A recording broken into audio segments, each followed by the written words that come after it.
Hello friends, welcome to my channel vacancy vibes. तो आज की इस वीडियो में आप जानेंगे कि airport airport authority of India ने एक नई वैकेंसी निकाली है, जो डायरेक्ट रिक्रूटमेंट है ऑफ नॉन एग्जीक्यूटिव पोस्ट के लिए। तो इसमें अलग अलग जितने भी एयरपोर्ट अथॉरिटी ऑफ इंडिया है, तो वहाँ के लिए इन्होंने वैकेंसीज निकाली है थ्रू वेस्टर्न रीजन। तो इस वीडियो में आप जानेंगे कि किस तरह से फॉर्म को भरना है और अप्लाई का प्रोसेस क्या है, एलिजिबिलिटी क्या है और इसकी फ़ी क्या है। तो सबसे पहले हम बात करेंगे कि यहाँ पे जो वैकेंसी निकाली गई है वो एयरपोर्ट अथॉरिटी ऑफ इंडिया यानी एएआई के थ्रू निकाली गई, जो कि एक government India sector private enterprise है, कंपनी है। ओके, तो यहाँ पे airport authority of India Western region invites application from eligible candidates who are domicile of Maharashtra, Gujarat, Madhya Pradesh and Goa to fill up the following group C post। तो उनके लिए है जो domicile जिनका है, जो निवासी है महाराष्ट्र, गुजरात, मध्य प्रदेश और गोवा के, तो वे सभी ग्रुप सी के लिए अप्लाई कर सकते हैं in the above state of western region। Okay, candidates shall apply online for the below mentioned post through online। जो यहाँ पे इनकी वेबसाइट दी गई है, इसी के थ्रू आप अप्लाई कीजिए। इनकी जो ऑफिशियल वेबसाइट है एएआई की, यानी एयरपोर्ट अथॉरिटी ऑफ इंडिया की। तो वीडियो में आगे बढ़ते हैं कि इसकी वैकेंसीज़ कितनी आई हैं और आगे का प्रोसेस क्या होगा। तो सबसे पहले इसमें जो वैकेंसीज़ निकाली गई है वो 5 तरह की वैकेंसी निकाली गई है, जिसमें पहला है सीनियर असिस्टेंट ऑफिशियल लैंग्वेज, और दूसरा है सीनियर असिस्टेंट ऑपरेशंस डिपार्टमेंट के लिए, तीसरा है सीनियर असिस्टेंट इलेक्ट्रॉनिक्स के लिए, चौथा सीनियर असिस्टेंट अकाउंट्स डिपार्टमेंट के लिए, और पांचवा है फायर सर्विस के लिए जूनियर असिस्टेंट के पोस्ट पे। तो ओके, तो यहाँ पे अलग अलग कैटेगरीज वाई वैकेंसीज जो है वो निकाली गई है, SC ST OBC and EWS PWD ex serviceman. तो यहाँ पे टोटल वैकेंसीज़ आई हैं वो 168 आई है। तो आप अपने कैटेगरी वाइज आप देख लीजिए कि आपको किस में भरना है।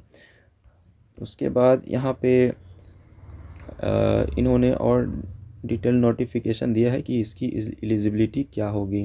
दोस्तों, अगर आपने मेरे चैनल को सब्सक्राइब नहीं किया तो प्लीज़ सब्सक्राइब कर ले, क्योंकि मैं इस तरह की लेटेस्ट अपडेट्स जो भी वैकेंसी से रिलेटेड होती है वो अपने चैनल के माध्यम से लाता रहता हूँ। तो वीडियो में आगे बढ़ते इसकी एजुकेशन क्वालिफ़िकेशन क्या होनी चाहिए या फिर एक्सपीरियंस क्या होना चाहिए। तो फर्स्ट पोस्ट, जैसा कि यहाँ पे आप जानते हैं कि यहाँ पे 5 पोस्ट निकाले गए हैं। तो पहले पोस्ट के लिए यहाँ पे जो सीनियर असिस्टेंट है, तो उनके लिए जो education qualification in master degree in Hindi with English as a subject at graduation level, और master in English with Hindi as a subject at graduation level. तो आपको मास्टर डिग्री इन हिंदी और साथ साथ इंग्लिश होना चाहिए मास्टर डिग्री के साथ। और साथ ही साथ एक्सपीरियंस की बात करें तो यहाँ पे 2 साल का एक्सपीरियंस होना चाहिए in the relevant field. Okay, या फिर आप master degree in any subject apart from Hindi English from recognised university along with Hindi and English as compulsory या ऑप्शनल। अगर आपका ऑप्शनल भी है तो भी चलेगा, लेकिन हिंदी और इंग्लिश होना चाहिए। Master in any subject apart from Hindi English from recognised along with Hindi and English as medium and compulsory optional subject और medium of examination graduation level. Okay, तो यहाँ पे जो अलग अलग क्वालिफ़िकेशंस निकाली गई, तो आप बिल्कुल आप पढ़ सकते हैं।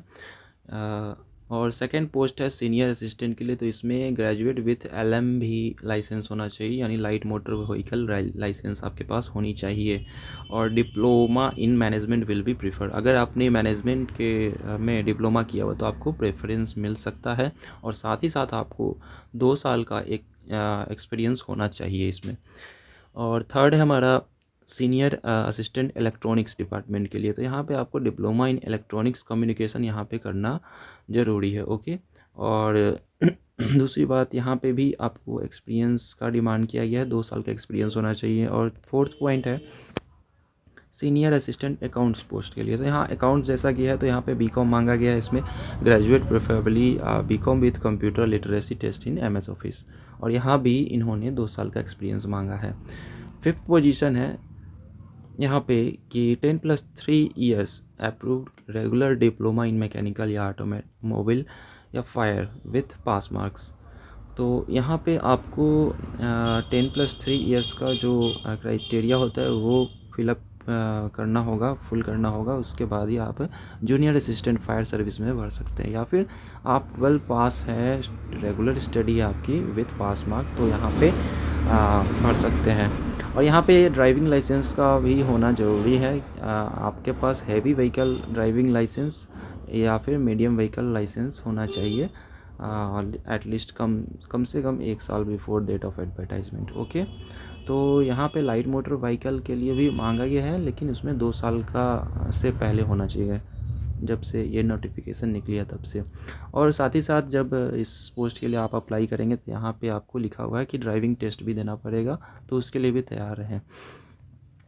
ओके, तो यहाँ पे ट्रेनिंग वगैरह प्रोवाइड कराई जाएगी। 16 weeks will be further extended to 18 weeks, in which 2 weeks training should be exclusively meant for imparting training on maintenance and driving on heavy duty vehicle। Okay, यहाँ तो जैसा कि बताया गया कि 16 वीक्स की ट्रेनिंग यहाँ पे प्रोवाइड कराई जाएगी, और उसको एक्सटेंड किया जा सकता है 18 वीक्स के लिए। ओके, तो यहाँ पे एज लिमिट की बात की जाए तो यहाँ पे एज लिमिट मैक्सिमम 30 ईयर्स इन्होंने मांगा है एज ऑन 24 मार्च। 24 मार्च तक आपको 30 साल की एज लिमिट में मांगी गई है। और साथ ही साथ यहाँ पे एज रिलैक्सेशन कैटेगरीज वाइज दी गई है।